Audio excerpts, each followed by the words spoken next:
Welcome back to another video with teacher Satya, guys. Now in this video you guys will be learning how to find the side length using the tangent formula. Alright, now let's get to it.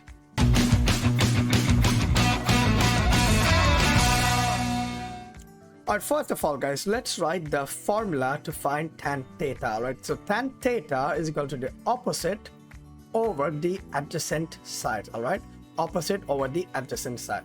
Now in this case we have tan 42 degrees is equal to the opposite side of this angle is P and the adjacent side is equal to 6. Alright guys, now let's go ahead and multiply both sides with 6. So we have tan 42 degrees multiplied with 6 will give us the value of P. Alright, now let's go ahead and use the calculator. So type down 42, use the trigonometric function and type tan. So we have 0.900. So tan 42 is 0.900. So let's take it as 0.9, right? So 0.9 multiplied by 6 is P. Therefore, the value of P is approximately 5.4 centimeter. All right.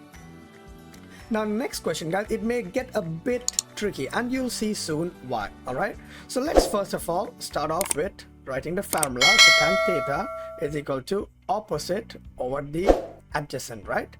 So in this case we have tan 35 degrees is equal to the opposite side is 6 and the adjacent side is Z. All right, now here's where I said it may get a bit tricky because as you see guys, we have the variable in the denominator, but do not freak out. All right, so what we are going to do in this case guys, we are going to move the Z to the other side. So we have tan 35 degrees multiplied with Z is equal to 6. All right, is equal to 6.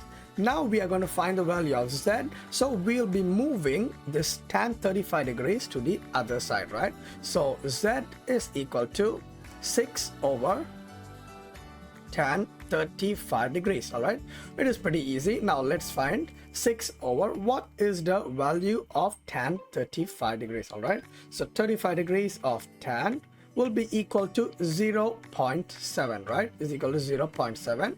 So 6 over 0.7 would give us, so 6 over 0.7, so 6 divided by 0.7 would give us 8.57, right guys? So the value of Z in this case is approximately 8.57 centimeter guys. All right, and that is the basics on how we can use tangent to find the missing length in a right angle triangle guys. I really hope you enjoyed this video guys. Now if you did, do not forget to hit on the like button and consider subscribing guys so you don't miss out on any future math videos. And of course, if you guys want me to do any specific topic, comment below guys and I will look into it. All right, now until next time guys, have a nice day.